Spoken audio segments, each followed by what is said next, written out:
Hello, welcome to section 6.3. What we're going to do is just solve a bunch of story problem systems. So we're going to use substitution, elimination. I'll show you how to graph. We'll be in standard form, slope-intercept form. So it's just a really big mixture of 4 story problems. And let's kind of jump right into it. So first example, Alicia has a booth at a flea market where she's selling wallets and purses. All of her purses are the same price and all the wallets are the same price.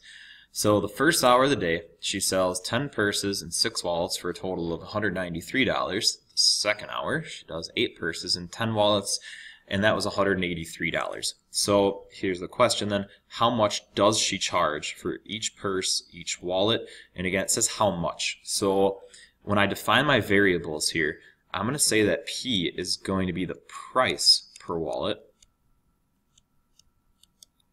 and I'll let W represent, the price per purse for P, and I'll let W be the price per wallet. And when I say look at this bottom sentence and really read that carefully, that's telling you what your variables are here. It's not how many of the purses and wallets, but it's the price for each, and that's why it says how much is it for each. So when I write my system of equations here, we're going to think about what form they'll be in. Notice I have these 2 variables here, and we're talking about the prices of each. And there's different combinations here. So it's 10 of one, 6 in another, and there's your cost. And then 8 of one, 10 of the other, and then here's your cost. So that looks like they're going to both be in standard form then. So my first equation I write will be 10p plus 6w, and that's $193. And then the other one was 8 purses and 10 wallets, and that's $183. So I have a system of equations here. Both of them are in standard form. I'm going to solve the system first, and then I will show you how the graph will look. So if I want to solve the system using elimination, this is the type of problem where we are going to need to multiply both of our equations. Since it doesn't look like I can just multiply one equation to eliminate a variable, I'm going to need to multiply 2 equations by something. So if I decide I want to eliminate P, we would need to multiply the top equation by 8. It would be the coefficient on the other one. And then my bottom equation, not just by 10, but we're going to need to multiply the bottom equation by -10. Since I want opposite coefficients, 8 times 10 means my top equation would have 80p, and in the bottom it would be -80p, and those would eliminate. So I'm going to multiply that straight across these, and we'll get our new system then. So I'm going to end up with 8 times 10 is 80p, plus 8 times 6 is 48, and that'll have W with it. And then I'll end up with 193 times 8, and that comes out to 1,544. In the bottom equation, I have -80p minus, because it'll be -10 times 10, so it's 100W. And then I'm going to take 183 times -10, and that's going to end up being -1830. So I'm going to add these 2 equations together. Notice our p's will eliminate, which is what we wanted. I have -100 plus the 48, and that's going to be -52w. And then I'm going to take -1,830, and I'm going to add the 1,544 to that, and that comes out to -286. So what I need to do is divide both sides by -52, and W ends up coming out to 5.5. So what does that mean? 5.5 purses? No. W is the price per the wallet.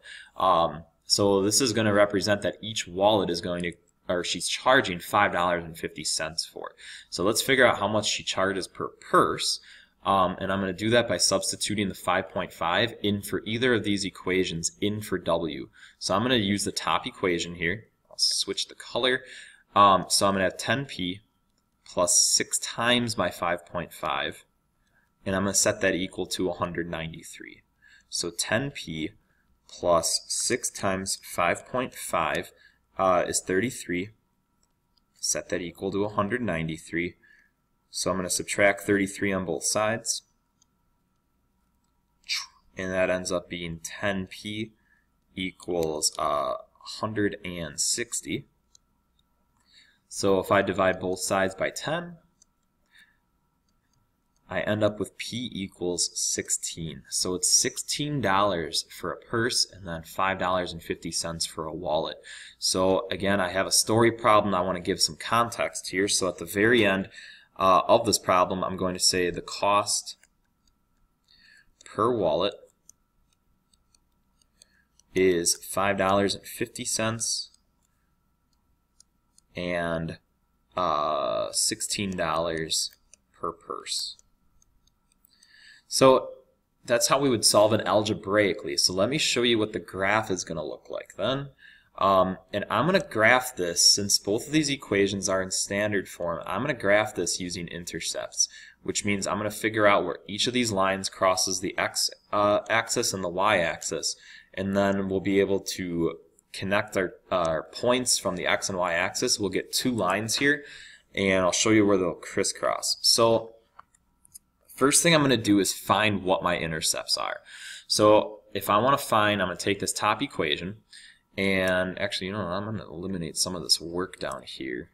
Now that we know what the price is for each of these, I'm going to eliminate some of this work just to free up some room. So what I'm going to use is a method where we're going to kind of just cover up one of our variables and solve for what the other one is. What I mean by that is if I were to substitute 0 in for P, I'd find out where my function crosses the w-axis. And if I substitute 0 for w, I'd find out where it crosses the p-axis. So if I substitute 0 in for this, I end up with 6w equals 193. So w equals whatever 193 divided by 6 is, which is 32.2. Now if I cover up, or if I substitute 0 in for w, then I would have 10p equals 193. So then P would end up being 19.3. So what that means is that I'm going to end up labeling one of these axes. I'll say that this is going to be my price per purse down here, and I'll do wallet over here. Price per wallet I'll put on the y-axis. So I'm going to make a scale then, and we'll find out where the 32.2 is going to fall on the axis and where the 19.3 will fall, and then we'll end up just connecting the two dots. Let me find my other intercepts first. So I'm going to do the same process for the bottom equation. If I substitute 0 in for P, I end up with 10W equals 183. So W is going to come out to 18.3. And then if I substitute 0 in for W, I would have 8P equals 183. So then P is going to be 183 divided by 8, which comes out to 22.9. So these two intercepts correspond to my bottom equation. These two intercepts will correspond to the top equation. So I'm going to go off to the side, and I'm going to develop a scale here. And I'm going to go from 0, I'll call this 0, and let's think about how much in each direction I want to go. The largest of these four numbers is the 32. So I want to make sure, no matter how big my graph ends up being, I want to make sure I can figure out where 32 would come across in here. So what I'm going to do is count by 5s, and I'm going to go all the way up to 40. So I'll say this is 5, 10, 15, 20, 25, 30, 35, 40, and I'll do the same thing in the other direction then, 5, 10, 15, 20, 25, 30, 35, 40. And again, the reason that I'm choosing to go out 40 is because when I look at these four intercepts, I want to make sure that they're all going to be able to fit on my graph, so that I'm not end up going back at the very end. After you make a scale, I don't want to draw on my lines and then end up with one of my points being really far off the graph. I know that I'm going to be able to fit all this on the graph now. So what I'm going to do is take these first two intercepts, and I'm going to go on the w-axis, so that's this one going vertical, and I'm going to find where 32.2 would be. So here's 10, 15, 20, 25, 30 is right here. So I'm going to estimate that 32.2 is somewhere right here. And I'm going to go on the p-axis to where 19.3 is, and it's going to be just shy of 20. Once you have these 2 points, I'm going to connect them with a straight line, and that represents the line for my top equation. I'm going to do the same thing now for the bottom equation. I'm going to go on the w-axis to where 18.3 is, So I'm going to kind of have to eyeball again. I'm counting by fives here. So 18.3 will be just shy of where 20 is, and that's on the W axis. And then on the P axis, I'm going to go to where 22.9 is. So that's going to be somewhere right around here. And what I'm going to end up doing is crisscrossing these two, and we'll see that intersection point. And that intersection is going to represent that cost then of each of these items. So if you remember at the very end of our last problem, we saw that our intersection came out to 5.5 and then 16. It came out to $5.50 for a wallet and $16 for a purse. So take a look. Even though my graph wasn't the greatest, I'm kind of estimating here where these points are going, I still ended up with a pretty good answer. I ended up with going, if I'm counting by fives, 5, 10, 15, we're a little past that, so that could represent my 16 for a purse. And then if I'm counting by fives over here, we're going a little bit past that, and that would be your $5.50 per wallet. So it's really easy to visualize here that I ended up with having that $16 for a purse and the $5.50 for a wallet. And that solution was represented by the intersection of those two lines. Okay, and then the other problem that I wanted to do, actually I'm not going to do this one, I'm not going to do that one, we will do this one. Weston wants to buy a 1-year membership to a golf course. Rolling Hills Golf Course charges a base fee of $200, an additional $15 per round, which is like insanely cheap. Majestic View Golf Course charges a base fee of $350. So that one's more, but it's cheaper. It's only $10 per round of golf. So determine the number of rounds of golf for which both courses are going to charge the same amount. And then from there we'll make a decision for the number of rounds that he decides to play. One of the costs will be higher than the other, or one of the costs would be lower than the other, in which case we would be able to make a decision. So this is an example. When you see something per something, you have always this base fee plus something per something, another base fee, something per something. It just jumps out to me that these equations are going to be in slope-intercept form. So before we even get into the equations, let's define our variables. We know that he decides however many number of rounds he's going to play, and again, it's the number of rounds. The variable is not the price per round, but the variable is the number of rounds that he's playing. And the more he plays, the more money he's going to have to pay. So the other variable here will be cost, and this will be his total cost. For every round that he plays, he's going to have to pay 10 or 15 more dollars per round. So we're going to have our R and our C for our variables. Now I can write my equations. I know that if he goes to Rolling Hills Golf Course, his cost will be $15 per round plus a base fee of $200. And if he goes to Majestic View, his cost is going to be $10 per round plus a base fee of $350. So I have two equations in slope-intercept form. This problem is going to be a lot shorter than the last example that we did. The reason is I think when we use the substitution, I think it's just going to go a little bit faster. I'm going to take this piece of information. Since it's what C equals, we're going to substitute it into our top equation for C. So I have 10R plus 350 equals 15R plus 200. So I'm solving this with substitution. What I'm going to do is subtract 15R on both sides. Oh no, we're going to have a negative. It's not the end of the world. You can't have a negative cost per round or a negative number of rounds. So 10 minus 15 is going to come out to negative 5R plus 350 equals 200. But notice what will happen on the right-hand side. When you subtract the 350 on both sides, you're going to end up with a negative on the right as well. So I end up with negative 5R equals negative 150. And what that means is that R, well, if I divide both sides by negative 5, if you take 150 divided by negative 150 divided by negative 5, you're going to end up with 30. So what that means, 30, again, it's not the price per round. 30 is the number of rounds that he's playing for which both courses are going to charge the same. So let's figure out how much it is that they're charging, and then we'll go from there. So C equals, and I'll take the bottom equation, if it's $10 per round and he's doing 30 rounds plus another $350, that means he'd be paying $300 for the actual golf plus his one-time startup fee. So what that means is that the cost of both businesses would be $650 if he were to golf 30 rounds. So I'm going to give a word sentence at the end here. I'm going to say if Weston golfs 30 rounds, both courses will charge $650. So again, you could have substituted your 30 back into the top equation. You would still end up with the $650. It's going to be our intersection when we do the graph.